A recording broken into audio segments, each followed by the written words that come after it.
Pushpa impossible serial के सभी fans को मेरा नमस्कार। तो फ्रेंड्स, आज के एपिसोड की स्टोरी काफ़ी इंटरेस्टिंग है, तो चलिए मैं स्टोरी शुरू करती हूँ। सबसे पहले सीन में ये दिखाया गया है कि अश्विन दो दोस्तों को मिलाने की कोशिश कर रहा है, और वो हैं मयूर सर जो कि उसके बॉस हैं यानी कि मालिक हैं, और उनके एक मित्र। दोनों को मिलाने की कोशिश में अश्विन जो है उन दोनों को एक जुगाड़ के माध्यम से एक ही कैफ़े में बुलाता है, जहां पर दोनों दोस्त एक दूसरे को देखते हैं तो ताज्जुब में पड़ जाते हैं और सोचते हैं कि हम दोनों यहाँ पे कैसे आए। तो पता चलता है कि अश्विन ने जानबूझ के एक जुगाड़ के माध्यम से उन दोनों को मिलाने के लिए यहाँ पे बुलाया है। पहले तो वो दोनों दोस्त जो हैं आपस में मिलने से कतराते हैं, लेकिन उन्हें कभी बेस्ट फ्रेंड होने का अश्विन वास्ता देता है और कहता है कि एक टाइम में जब आप दोनों बेस्ट फ्रेंड थे तो बिजनेस की ऊंचाई पर थे। अगर एक बार आप फिर दोनों मिल जाएंगे तो मुझे मालूम है कि आप फिर से बिजनेस को काफ़ी ऊंचाई पे ले जा सकते हैं। अश्विन की बातों से वो लोग थोड़ा सोचते हैं, लेकिन कुछ जवाब नहीं देते हैं। तो फिर मयूर सर के जो मित्र हैं वो कहते हैं कि ये लड़का ठीक कह रहा है, मेरे पास एक बिजनेस डील भी है, अगर तुम चाहो तो उस बिजनेस को हम साथ में उस डील पे काम कर सकते हैं उस पे। तो मयूर सर कहते हैं, मतलब कुछ कहते नहीं हैं, आगे बढ़ जाते हैं। तो अश्विन पास आता है और कहता है कि सर ये ठीक कह रहे हैं, एक बार आप फिर से हाथ मिला लीजिए, मेरा विश्वास है कि फिर से सब कुछ पहले की तरह हो जाएगा और फिर से आप बिजनेस की ऊंचाई पे चले जाएंगे। पर मयूर सर चुप हैं और वो सीधा अश्विन से नहीं, पहले उनके मित्र जो है वो कहते हैं कि देखो ये बिल्कुल सही कह रहा है, लेकिन मैं वेट करूंगा, तुम अच्छी तरह से सोच लो कि मैं जिस बिजनेस प्रोजेक्ट पे तेरे साथ काम करना चाहता हूँ फिर से कई सालों के बाद, तो क्या तुम एग्री हो? और अगर तुम्हें लगता है कि अश्विन सही बोल रहा है और मैं भी सही हूँ, तभी मुझे सोच के जवाब देना। उसके बाद वहाँ से उनके मित्र जो हैं वो चले जाते हैं। अब यहाँ पे मयूर सर जो हैं असमंजस में पड़े हुए हैं कि वो अपने मित्र को क्या जवाब दें और अश्विन को क्या जवाब दें। तो उनके मित्र तो चले जाते हैं, लेकिन मयूर सर जो हैं वो अश्विन को कहते हैं कि तुमने ये क्या किया, ये सब क्यों किया तुमने? तो अश्विन कहता है कि सर एक बार आपने ही मुझसे कहा था कि अब ये ज़माना चलने और दौड़ने का नहीं है, उड़ने का है, और आपने ही कहा था कि आप दूसरा मौका किसी को नहीं देते हैं।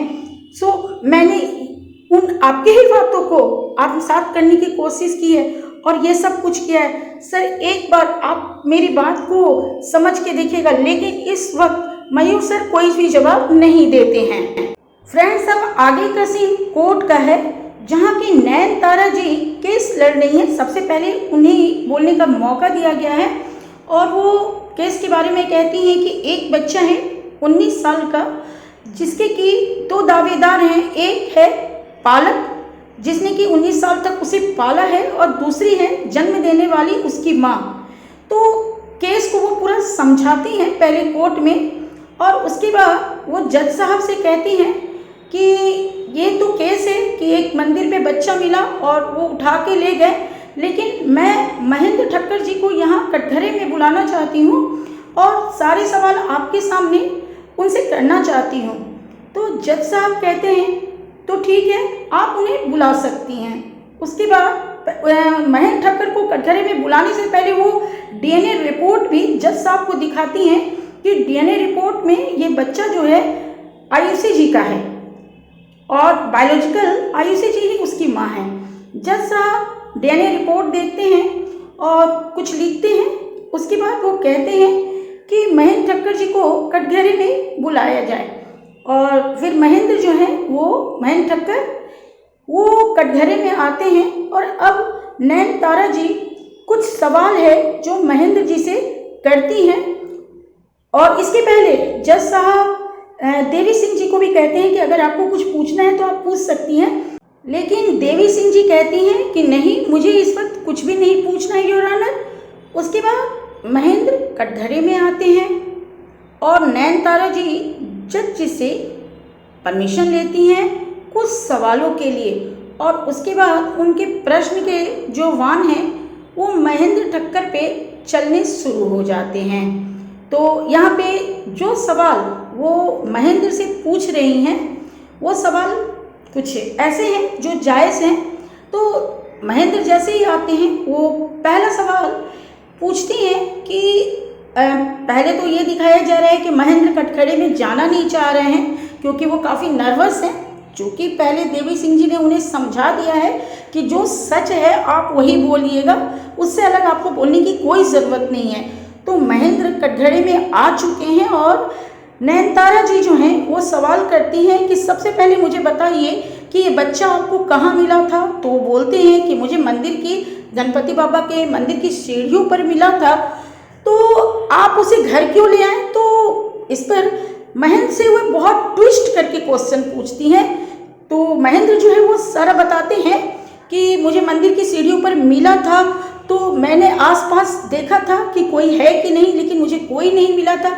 मैंने मंदिर में भी पूछा था तो किसी ने इस बच्चे की जिम्मेदारी नहीं ली थी और कुछ देर में वहाँ पे पुलिस भी आ गई थी। पुलिस तो मेरे ही ऊपर चढ़ गई थी, वो समझ रही थी कि मेरा ही बच्चा है और मैंने पुलिस को भी सही बात समझाने की बड़ी कोशिश की थी, लेकिन पुलिस किसी भी हालत में मेरी बात नहीं समझी। उसके बाद मुझे माया आ गया इस बच्चे पे, तो मैं उसे घर ले आया। तो इस पर नयनतारा जी कहती है कि ये बच्चा क्या कोई किसी की पॉकेट से गिरा हुआ टॉफ़ी था या रुपये था या बैग था कि आप उसे उठा के ले आए? ये जीता जागता बच्चा था, आप ऐसी गलती कैसे कर सकते हैं? तो महेंद्र कहता है कि इसे लाने के बाद मैं हफ्ते भर तक मंदिर जाता रहा, पूछता रहा कि ये बच्चा किसी का है, पर किसी ने मुझे कुछ नहीं कहा। तो इस पर नयनतारा जी कहती हैं तो फिर आपने क्या किया? उस बच्चे को हड़प लिया, ले आए? तो इस पर दुख पहुंचता है महेंद्र को, लेकिन वो कहता है कि ऐसा नहीं है। तो फिर इस पर नयनतारा जी कहती हैं कि तो फिर 19 सालों से आपने फिर कुछ किया क्या? आपने अखबार में कोई इश्तेहार दिया, छोटे छोटे जो केबल चैनल होते हैं उस पर कोई ऐड दिया इस बच्चे के बारे में? नहीं दिया, क्योंकि आप लालच में पड़ चुके थे। 19 साल पहले भी आपको यही लालच था कि ये बच्चा मेरा हो जाए और आज भी आपको यही लालच है कि बच्चा मेरा हो जाए, तभी तो आप मुंबई छोड़ के भाग रहे थे इसे लेके।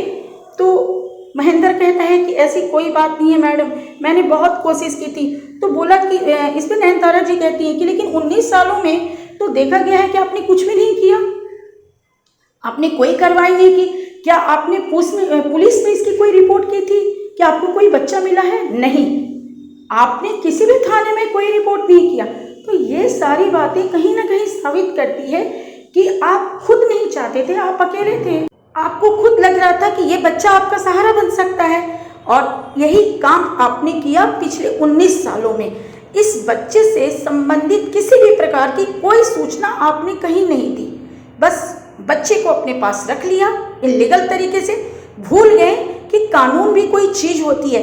अगर इन 19 सालों में आपने कोई भी कानूनी कार्रवाई की होती इस बच्चे को लेके तो आज आप बच सकते थे, लेकिन सीधी सी बात है कि आज जब उसकी माँ आ चुकी है तो ये बच्चा सिर्फ उनका है।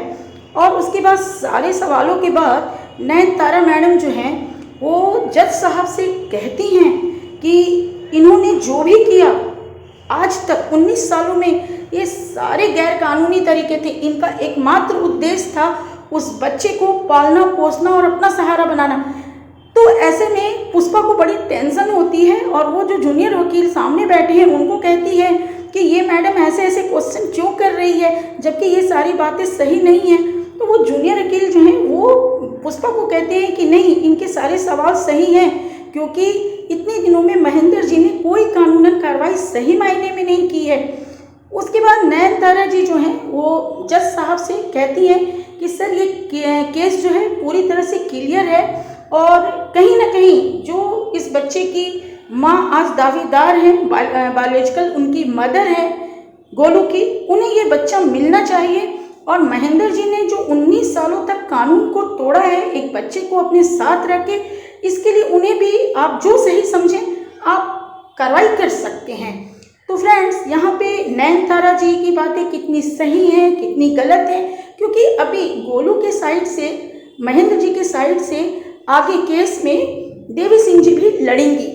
कुछ ऐसे पक्ष हैं जो कि देवी सिंह जी भी रखेंगी, लेकिन ये सब हम लोग देखेंगे आने वाले एपिसोड में। अभी फिलहाल एक तरफा सिर्फ आयुषी जी के साइड से नयनतारा मैडम ने अपना पक्ष रखा है। अब इधर आगे के सीन में ये दिखाया जा रहा है कि वीरेंद्र सेतलवाड़ के ऑफिस में कन्हैया शुक्ला आए हुए हैं और वो बताते हैं कि उनसे दूसरी बार मिलने के लिए उनका भाई जुगल सेतलवाड़ आया हुआ था। ये जानने के बाद कि जुगल दूसरी बार कन्हैया शुक्ला से मिलने आया था, वीरेंद्र को काफ़ी तनाव होता है और वो कन्हैया से कहता है, कन्हैया शुक्ला से, कि दूसरी बार मेरा भाई तुमसे मिलने के लिए आया, उनके साथ पुष्पा बहन तो नहीं थी? तो वो कहते कि नहीं, वो अकेले थे। तो वो कहता है वीरेंद्र शुक्ला कन्हैया शुक्ला से कि इसका मतलब है कि वो तुम्हें जांचने के लिए आ रहा है कि तुम सही आदमी हो या नहीं हो। और उसके बाद वो थोड़ी सी धमकी वाले आवाज़ में कन्हैया शुक्ला से कहता है कि देख यार, मैंने सारा का सारा दांव तेरे ऊपर खेला है। अगर कुछ ऐसा वैसा इतना बोलना था कि कन्हैया शुक्ला भी विफर जाते और कहते हैं कि मैं अपना डायमंड का काम छोड़ के तेरे इस काम में लगा हुआ हूँ वीरेंद्र सेतलवाड़ साहब, तो मुझे आप दबाइए मत, धमकी मत दीजिए। तो वीरेंद्र समझ जाता है कि अब उसे पोलाइट हो जाना है और उसके बाद वो कन्हैया शुक्ला को थोड़ा पोलाइट होकर समझा के छोड़ देता है। अब आगे के सीन में दिखाया गया है कि वीरेंद्र सेतलवाड़ का जो एसोसिएट है सुनील, वो ये जो पटोला के जो कारीगर है, बुनकर है, उनका कॉन्ट्रैक्ट ले रहा है, यानी कि उनसे कॉन्ट्रैक्ट पे साइन करवा रहा है। और सभी महिलाएं, ऐसा नहीं दिखाया गया है कि कोई भी महिला उस कागज़ को पढ़ के उस पर साइन कर रही है, यानी कि उनका जो पटोला का ये है वर्कशॉप है, वहाँ पे जो महिलाएं काम करती हैं उन सब से कॉन्ट्रैक्ट में साइन ले रहा है। लेकिन वो किस चीज़ का कॉन्ट्रैक्ट है ये अभी मालूम नहीं है, बताया नहीं गया है। तो फ्रेंड्स, आज की कहानी यहीं तक है। अब आगे की कहानी में ये जो केस चल रहा है गोलू का, वो बिल्कुल पलट जाएगा और नयनतारा जी सवाल उठाएंगी कि कहीं ना कहीं गोलू की सही परवरिश सिर्फ आयुषी जी कर सकती हैं और महेंद्र जी नहीं कर सकते हैं, क्योंकि महेंद्र जी की हैसियत आयुषी जी के सामने काफ़ी कम है। और महेंद्र को लगेगा कि वो केस अब हार जाएगा और अपने इस केस को हारने का, यानी कि गोलू को हारने का, वो सारा का सारा इल्ज़ाम पुष्पा पे डालने वाला है। और वो पुष्पा से कहता है कि अगर गोलू मेरे हाथ से निकल गया और ये केस में हार गया ना पुष्पा, तो मैं कभी तुझे माफ़ नहीं करूँगा। तो फ्रेंड्स, आगे की कहानी काफ़ी इंटरेस्टिंग होने वाली है। तो आप ये सीरियल देखते रहिए और मुझसे स्टोरी अपडेट, यानी कि इस सीरियल का पूरा अपडेट लेते रहिए। तो आज के लिए बस इतना ही। Bye bye friends.